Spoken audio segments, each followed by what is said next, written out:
Deixa eu trazer agora, atenção, nós vamos começar agora, falando no nosso programa, do caso daquele empresário, do Marcelo Leite, que foi morto durante a abordagem policial em novembro de 2022, lá na cidade de Arapiraca. Hoje a Polícia Civil vai falar durante essa coletiva sobre o caso, e a Maria Maciel está ao vivo nesse exato momento, e a gente quer saber, o inquérito já foi concluído com essa simulação que aconteceu? Maria, já tem informações? Nos atualize. Boa tarde. Boa tarde, Wilson. Estamos aqui para justamente ter essas respostas, viu, Wilson? Aqui na sede da Delegacia Geral da Polícia Civil. E quem está participando aqui dessa mesa, dessa entrevista coletiva, o delegado-geral da Polícia Civil, Gustavo Xavier, e os delegados que fazem parte da comissão que investigou o caso, o inquérito do Marcelo Leite, e também o chefe, então, do IC, que vai falar sobre as perícias, Vou, então, aqui que vai começar agora o delegado-geral, falar um pouquinho sobre esse caso, sobre as investigações. Boa tarde a todos. Queria salientar, agradecer a presença aqui do perito Wellington, chefe do Instituto Criminalística.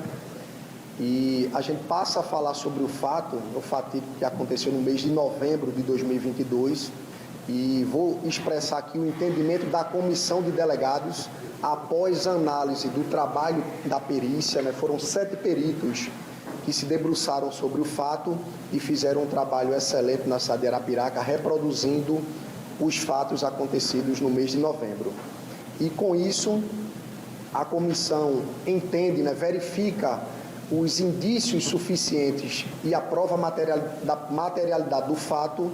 Isso leva a comissão a indiciar 3 dos policiais que faziam a composição da viatura durante o fato. O comandante da viatura, ele será indiciado não só pela prática do crime de homicídio, na modalidade dolosa, no momento em que os disparos são efetuados, ele assume o risco de produzir o evento morte. Além da prática do homicídio, ele será indiciado também, na conclusão desse procedimento, no dia de hoje, pelo crime de fraude processual, em razão de uma provável inovação artificiosa do estado de uma coisa, a implementação de uma arma de fogo, sugerindo ali a que o Poder Judiciário, bem como a perícia, fossem induzidos a erro. Além dessa segunda modalidade de crime, teria como consequência a prática da denunciação caluniosa. Então, esse é o entendimento que chega à comissão de delegados em razão ao segundo policial militar. Nós vislumbramos a prática tanto da fraude processual como em razão de ter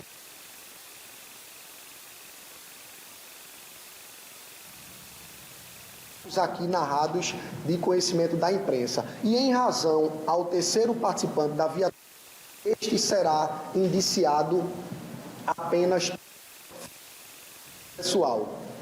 Também seguirá para o Ministério Público e Poder Judiciário uma representação com medidas cautelares, dentre elas a representação pela prisão preventiva, em razão de elementos fáticos e jurídicos que serão esclarecidos pelo Dr. Igor, e fatos que ensejam, na visão da Polícia Civil e da comissão, a necessidade de uma medida cautelar, evitando assim que fatos como esses, que não representam efetivamente, consequentemente, a Polícia Militar. A gente sabe do valoroso serviço prestado pela Polícia Militar e não é uma prática comum. A gente está adotando essa medida, é o entendimento da comissão, mas isso não representa a Polícia Militar, certo? Que é diariamente elogiada pelos serviços prestados. Mas, enfim, passo a palavra ao doutor Igor Diego, ele que esclarecerá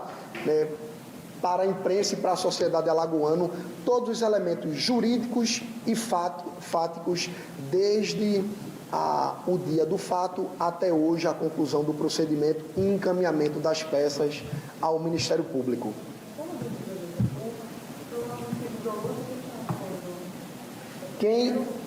O comandante da viatura, ele que teria efetuado o disparo que resultou na morte do Marcelo, no mês de a morte, depois de alguns dias, mas que ensejou no encaminhamento da vítima para a unidade de emergência de Arapiraca. Pessoal, antes de falar dos detalhes da investigação que foi feita por essa comissão da DEIC, né, por mim, pelo Dr. Sidney Tenório, pelo Dr. Felipe Caldas, eu queria passar a palavra para o perito, chefe do Instituto de Criminalística, o Wellington, para que ele, primeiramente, falasse sobre todas as perícias que foram produzidas aqui, todo o empenho que a perícia oficial teve para realizar esse trabalho, e, posteriormente, eu falo também sobre o conteúdo desses laudos, tá certo? Então, eu vou passar a palavra para o Wellington, para que ele possa dar todas essas informações a vocês.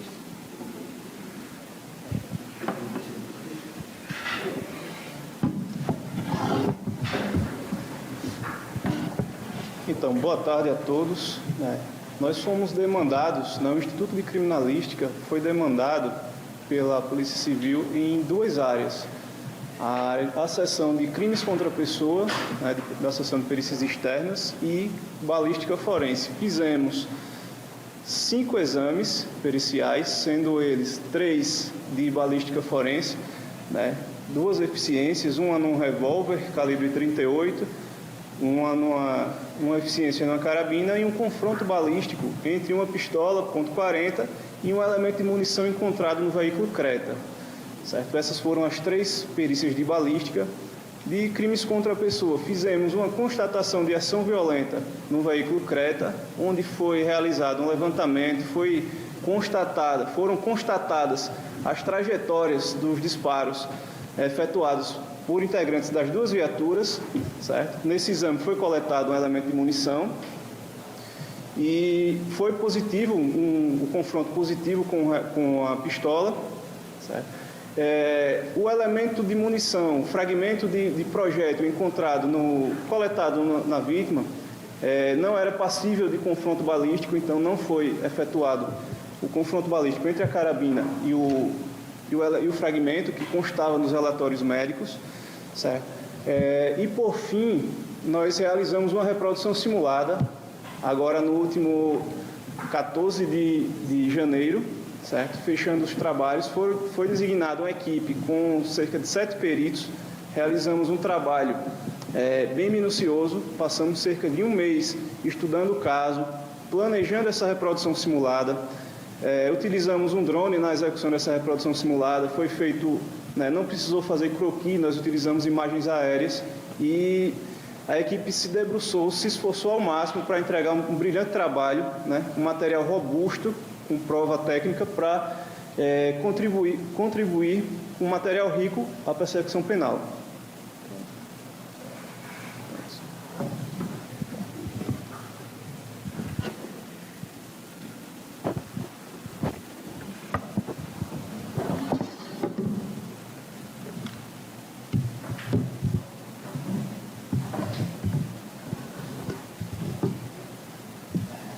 Bem, falar um pouco sobre as investigações. Todos aqui já conhecem os fatos. Durante as investigações, nós tivemos alguns pontos sensíveis que foram levantados pela sociedade, também pela imprensa, e que foram objeto de trabalho aqui por esta comissão. E o ponto mais sensível que foi trabalhado durante essas investigações foi a situação de existir ou não uma arma de fogo no veículo do condutor Marcelo Leite. E com base em várias situações presentes no inquérito policial, esta comissão entendeu que essa arma de fogo nunca existiu dentro do veículo do condutor Marcelo Leite. Essa arma de fogo, ela teria sido colocada no veículo logo após os policiais perceberem que o condutor do veículo tinha sido atingido por um dos disparos de arma de fogo, e essa arma de fogo lá teria sido necessária para simular uma legítima defesa, o que de fato, com base nas testemunhas que estavam presentes em frente ao batalhão da Polícia Militar, que visualizaram a ocorrência, bem como o atendimento à vítima, bem como a situação de depoimento de familiares dizendo que o Marcelo Leite nunca possuiu arma de fogo e também nunca apoiava essas causas relacionadas à arma de fogo, bem como pela situação do laudo pericial da reprodução simulada, que atestou que, caso a arma de fogo tivesse sido encontrada como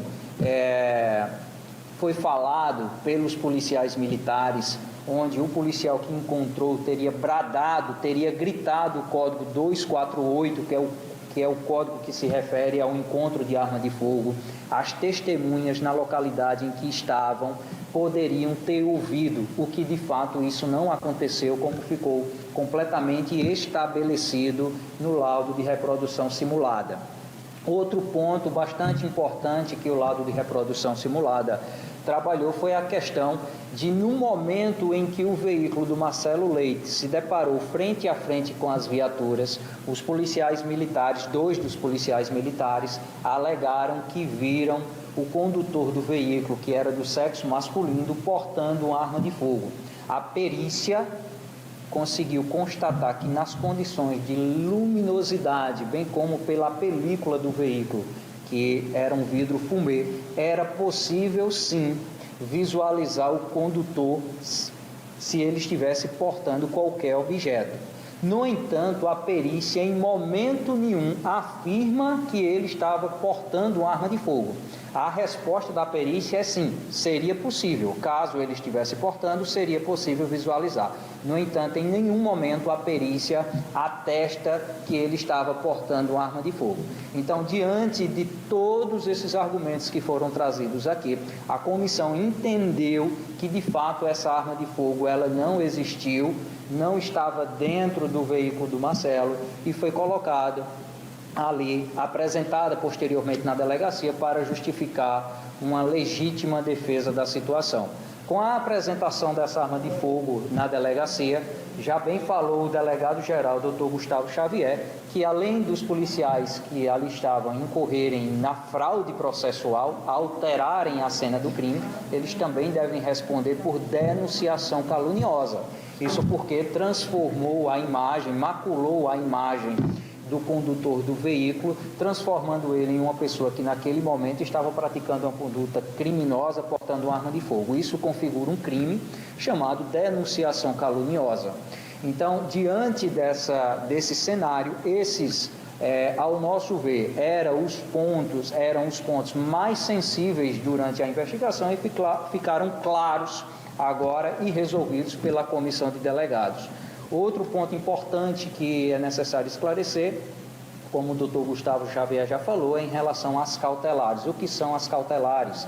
São as representações por prisão ou por outras medidas necessárias. Então, a comissão também entendeu que 2 dos policiais devem responder o processo criminal presos. Então, para isso, foi representado pela prisão preventiva dos 2, isso porque eles continuam em atividade, exercendo as suas atribuições e condutas como essas que foram praticadas maculam a imagem da polícia militar, bem como descredibilizam o serviço do Estado, a imagem do Estado, e isso passa uma sensação de descrédito para a população. Então, diante dessa situação, com o objetivo de evitar cenas novamente como essas, foi representado pela prisão preventiva dos 2 policiais. Com relação ao terceiro policial, não cabe a prisão preventiva, porque ele irá responder por um único crime, cuja pena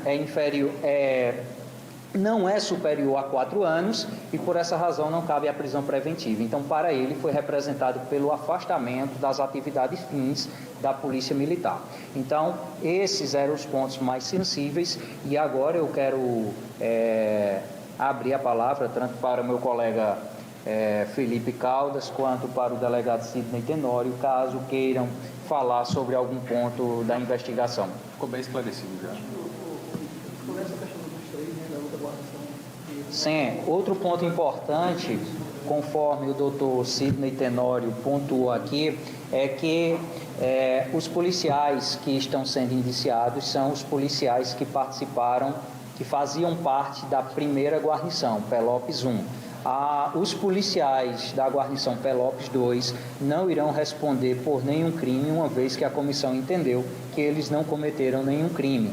Um dos policiais da guarnição Pelopes 2 chegou a efetuar arma de fogo em direção ao veículo, porém em direção ao pneu, o que caracteriza um estrito cumprimento do dever legal, o que está de acordo com os procedimentos que devem ser adotados no momento da abordagem. Porém, esse cuidado de evitar tirar a vida de qualquer pessoa. Então, para esse policial, em que pese ele ter atirado no veículo, o objetivo foi realmente realizar a abordagem de maneira correta, razão pela qual ele não deve ser indiciado por nenhum crime. Bem, pessoal, é isso. Quem quiser fazer perguntas...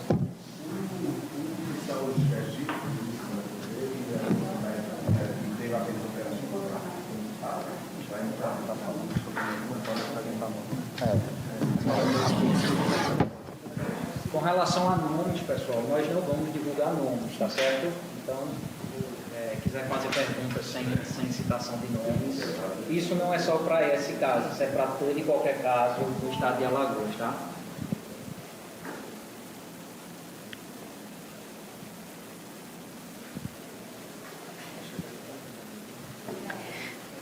Ok, então, Wilson, esses foram os principais pontos, então, em relação à conclusão desse inquérito, né, que a gente viu aqui, então, esse desfecho do caso Marcelo Leite, né, agora vai ser aberto, então, para as perguntas, a gente segue aqui acompanhando, mas a gente já teve aí todo o desfecho do que aconteceu com esses indiciamentos e também medidas cautelares. Eu volto aí com você no estúdio.